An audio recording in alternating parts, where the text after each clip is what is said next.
Hello, welcome back to my channel. Welcome to January finds, all the books that I've added to my TBR in January.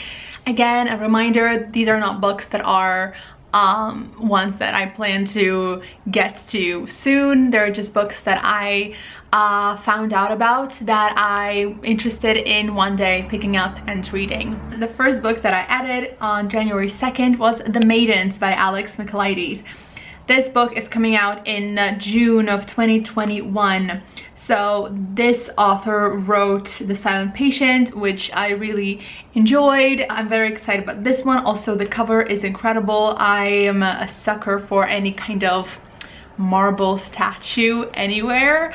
Edward Fosca is a murderer. Of this, Mariana is certain. But Fosca is untouchable. A handsome and charismatic Greek tragedy professor at Cambridge University, Fosca is adored by staff and students alike, particularly by the members of a secret society of female students known as the Maidens. Sounds incredible. Mariana is a brilliant but troubled group therapist who becomes fixated on the Maidens when one member, a friend of Mariana's niece Zoe, is found murdered in Cambridge. You know what? I'm not gonna keep reading just because like this is enough to make me so excited. A thing that I didn't expect these finds videos to do is make me go back and reread sort of the premise of the books, because I forget so easily, and this just makes me again so excited about these books. Second book is Witches of Lishford by Paul Cornell.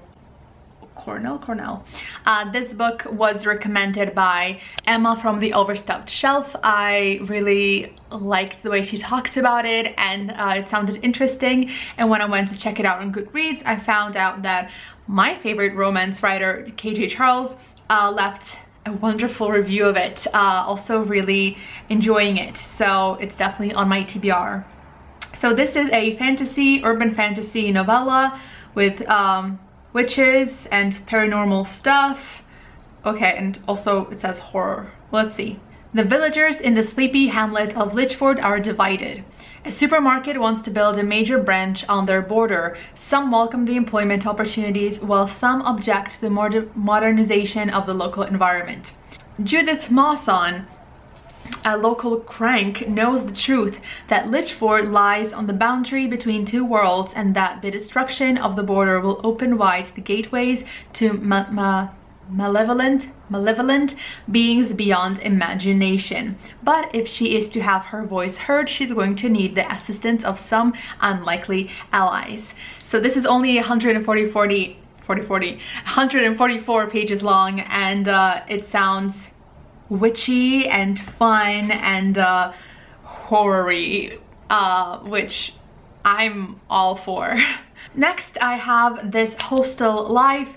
I heard about this book from Leanne Rose.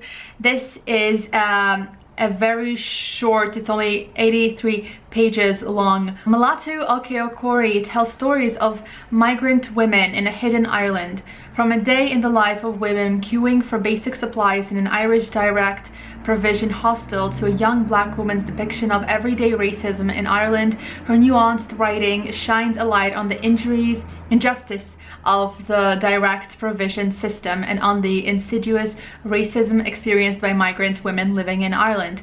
A third story, set in Nigeria of the past, tells of a woman's life destroyed by an ancient superstitions and her fierce determination to carry on, a quality Ackroyd believes is universally shared by women. So Lianne raved about this book, and I'm very excited to learn more about this. I'm especially interested in learning more about the direct provision system in Ireland and what does it mean and how does it work. Yeah, this just sounds wonderful. Next is After the Silence. The genres are mystery, thriller, Irish literature, crime. Nessa Crowley's murderer has been protected by silence for 10 years until a team of documentary makers decide to find out the truth. On the day of Henry and Keeleen Kinsella's wild party at their big house, a violent storm engulfed the island of Inisrun, cutting it off from the mainland. When morning broke, Nessa Crowley's lifeless body lay in the garden, her last breath silenced by the music and the thunder. 10 years later, a documentary crew arrives there to lift the lid off the Kinsellas' carefully constructed lives, determined to find evidence that will prove Henry's guilt and Keelin's complicity in the murder of beautiful Nessa. This was published in September 2020, and obviously this is another book that I heard from Leanne. I am excited about this. Next up is Homestretch by Graham Norton. I'm not sure if Leanne Rose spoke of this one, but just because this is also an Irish writer, I'm guessing either she mentioned it or I just went on a rabbit hole of Irish literature. I didn't know that Graham Norton has written fiction books. Like, the reviews are incredible. So I'm actually very excited to find out if I like it. So the genres are fiction, contemporary Irish literature, adult drama, LGBT, mystery. Compelling new novel of stigma and secrecy from Sunday Times bestseller. It is 1987 and a small Irish community is preparing for the wedding of two of its young inhabitants. They're barely adults, not so long out of school, and still part of the same set of friends they've grown up with. As the friends head home from the beach that last night before the wedding, there is a car accident. 3 survive the crash, but 3 are killed, and the reverberations are felt throughout the small town. Connor, the young driver of the car, lives, but staying among the angry and the mourning is almost as hard as living with the shame, and so he leaves the only place he knows for another life. But the secrets, the unspoken longings and regrets that have come to haunt those left behind will not be silenced, and before long Connor will have to meet his past. Not gonna lie, the premise is not one that I'm just jumping out of my skin to get to this book, but I am, as I said, I'm interested to see how he writes and if his style is will be for me. And yeah. By the way, I'm sorry I'm touching my hair so much. My hair is very heavy and I don't usually put it in a ponytail because, like, if I wear it too long I get a headache, so I like to provide a little support over my roots and just hold the hair with my hands so that my head can relax for a second. Anyway, Master of One by Jada Jones and Danielle Bennett. The genres are fantasy, young adult, LGBT, romance, fae, high fantasy. When I read the premise of this book, I got really excited, and I'm actually really surprised. This book came out in November and I have not heard anyone mention it. Rags is a thief, an excellent one. He's stolen into nobles' coffers, picked soldiers' pockets, and even liberated a ring or two off the fingers of passerby, until he's caught by the Queen's Guard and forced to find an ancient fae relic for a sadistic royal sorcerer. But Rags could never have guessed this relic would actually be a fae himself, a distractingly handsome, annoyingly perfect, ancient fae prince called Shining Talon. Talon? Good thing Rags can think on his toes, because things just get stranger from there. With a heist and intrigue of Six of Crows and a dark fairy tale feel of The Cruel Prince, this young adult fantasy debut will have readers rooting for a pair of reluctant heroes as they take on the world. Blah, blah, blah. I love Six of Crows. I love a heist story. I love The Cruel Prince. I think this could be right up my alley. This sounds really awesome. If you've read it, let me know what you think. Next is The Family Plot by Cherry Priest. This book was recommended, highly recommended, by Lianne from Literary Diversions. For some reason, I don't know what's happening. Lately, Leanne's videos have been all I want to watch. Since I've already seen all her recent videos, I'm like going way back and watching videos from like 2015. Just, I don't know why, it's just giving me so much comfort to watch her. And she's a lover of haunted houses, and she spoke very highly of this book. So genres are horror, fiction, paranormal, gothic, ghosts. So Music City Salvage is a family operation owned and operated by Chuck Dutton, master stripper of doomed historic properties, an expert seller of all things old and crusty. But business is lean and times are tight, and he's thrilled when the aged and esteemed Augusta Withrow appears in his office, bearing an offer he really ought to refuse. She has a massive family estate to unload. Lock, stock and barrel for a check and a handshake, it's all his. And so he assigns his daughter Dahlia to oversee the project, and basically weird things happen. She did mention that this book's really scared her, but I am hoping I can handle it. We will see. Next is The Duchess Deal by Tessa Dare. The problem with historical romance is that the covers are beautiful. They really are, but I always have such a hard time distinguishing the books, just because I don't want to say that they all look the same. Obviously they don't all look the same, but the cover doesn't really ever give you any hint as to the premise of the book, or anything really apart from the genre. So I always forget, like, what book is this one? Okay, so I'm seeing Jean gave it 5 stars, Chandler gave it 4 stars, Reagan gave it 4 stars, Crystal gave it 5 stars, and Tara gave it 5 stars. So many people. Oh, and Rosie's currently reading it. What? Yes, so this definitely belongs to my TBR. I just don't remember who I heard it from, like what video or post, or you know, who was the person that influenced me going on Goodreads and putting out my TBR. I don't remember. I wish I knew. Probably all of those people. Since his return from war, the Duke of Ashbury's to-do list has been short and anything but sweet. Brooding, glowering, menacing London, ne'er-do-wells by night. Now there's a new item on the list. He needs an heir, which means he needs a wife. When Emma Gladstone, a vicar's daughter turned seamstress, appears in his library wearing a wedding gown, he decides on the spot that she'll do. Oh yes, I remember people talking about this. He ordered a wedding dress for someone else, but then I think that wedding didn't happen or something, and so Emma wasn't paid, and so she puts on the dress and arrives at his place demanding to be paid for her work. But yeah, people have been talking about this book for a long time, and I'm excited to read it. Okay, next is This Green and Pleasant Land by Aisha Malik. This was recommended very highly. It was one of her 2020 favorites by Jen Campbell. All the names are hard today. And as I see right now, again, my favorite romance writer KJ Charles left an awesome review saying how much he loved it as well. So the genres are fiction, contemporary, literary fiction, adult, British literature, race, Muslim. Published in 2019. Accountant Bilal Hasham and his journalist wife Mariam plod along contentedly in the sleepy chocolate box village they've lived in for 8 years. Then Bilal is summoned to his dying mother's bedside in Birmingham. Sakina Hasham is not long for this world but refuses to leave it until she ensures that her son remembers who he is, a Muslim, however much he tries to ignore it. She has a final request. Instead of whispering her prayers in her dying moments, she instructs Bilal to go home to his village, Babel's End, and build a mosque.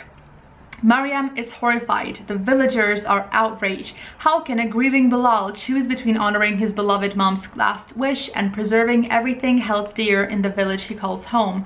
But it turns out home means different things to different people. Battle lines are drawn, and this traditional little community becomes the colorful canvas on which the most current and fundamental questions of identity, friendship, family, and togetherness are played out. Sounds so good, and again, I really loved the way Jen talked about this book. And next we have a book that was again highly recommended by Jen Campbell, Sitting Pretty, The View from My Ordinary Resilient Disabled Body. Genre is non-fiction, memoir, disability, social justice, memoir, feminism by Rebecca Tossig.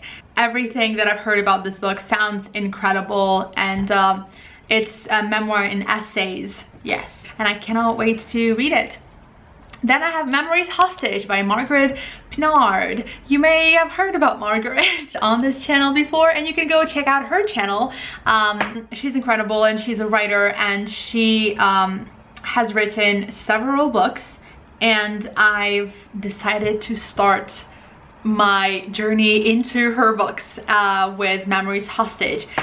So this is a mystery historical fiction novel. It's set in England in 1883. The McFarlane family has earned a reputation of being titans of the rail, coal, and textile industries. Elder brother Henry toes the line in all respects, but younger brother Horace has allowed a shadow to fall on their spotless record with his dalliances with the ladies.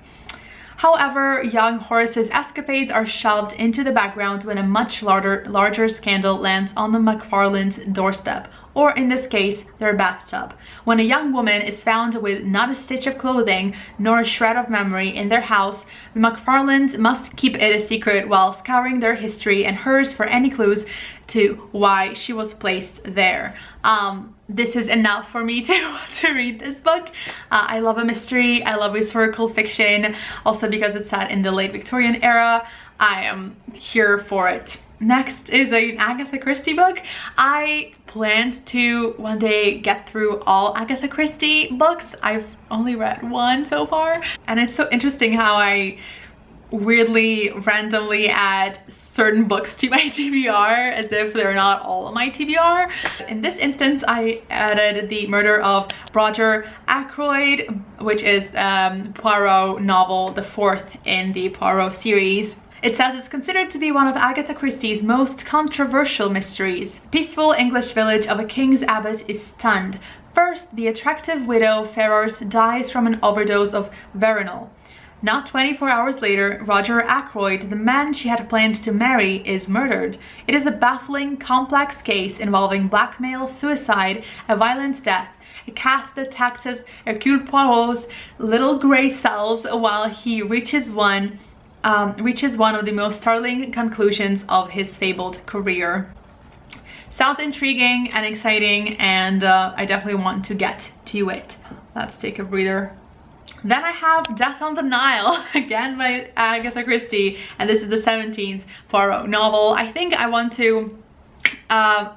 my next novel to be Death on the Nile, just because I want to read it before I watch the movie. I'm not sure when the movie is supposed to come out, but I know that it's soon-ish, so that's definitely one that I want to read, and I will be reading it in March for the March of the Moderns readathon, which is again hosted by Margaret. I'm not gonna read that premise also because it's really dry here and it's hard to talk. Next is Slade House by David Mitchell. Do I remember why I put it on my TBR? No. Okay.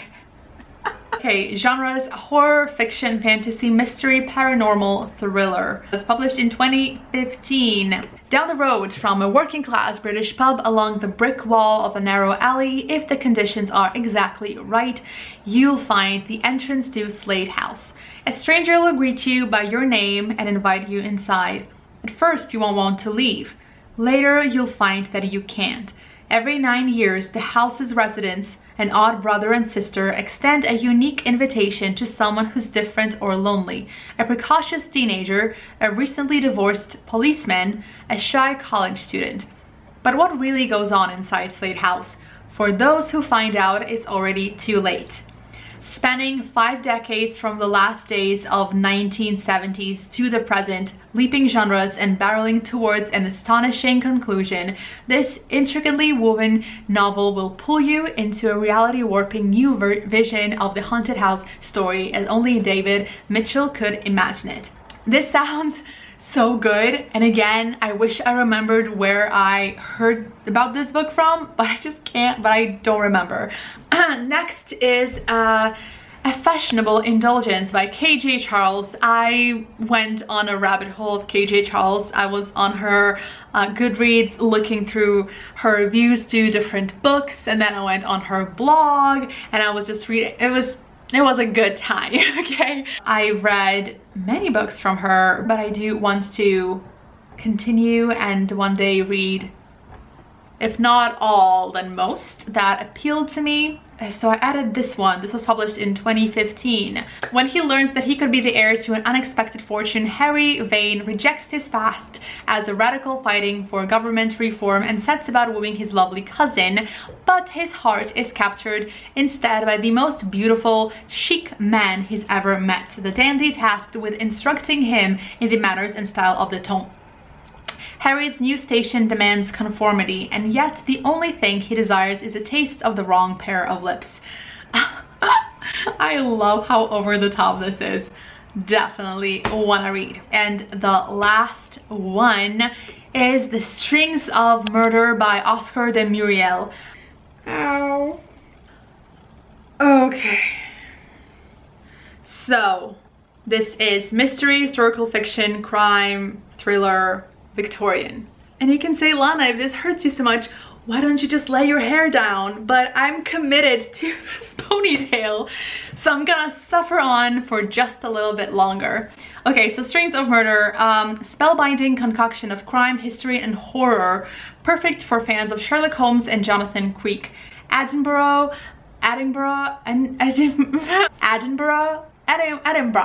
1888, a virtuoso violinist is brutally killed in his home. Black magic symbols cover the walls. The dead man's maid swears she heard 3 musicians playing before the murder, but with no way in or out of the locked practice room, the puzzle makes no sense. Fearing a national panic over a copycat ripper, Scotland Yard sends Inspector Ian Frey to investigate under the cover of a fake department specializing in the occult. However, Frey's new boss, Detective Nine Nails McGray, actually believes in such nonsense. The premise sounds so good.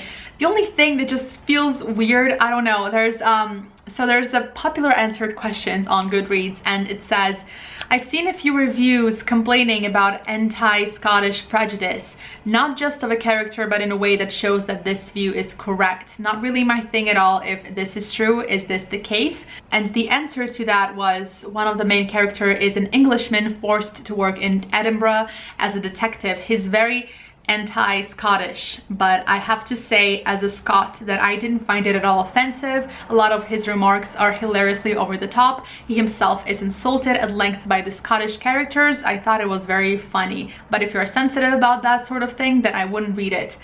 Shame, as it's a nice gothic mystery. So I don't know, but it sounds really good. And these are all books that I added to my TBR in January. I hope this video is not too long. Let me know if you like these monthly finds videos, because they're so much fun to do, because again, I get to relearn all of these books because I definitely forget a lot of them. Anyway, I will see you in my next video. Thank you so much for watching.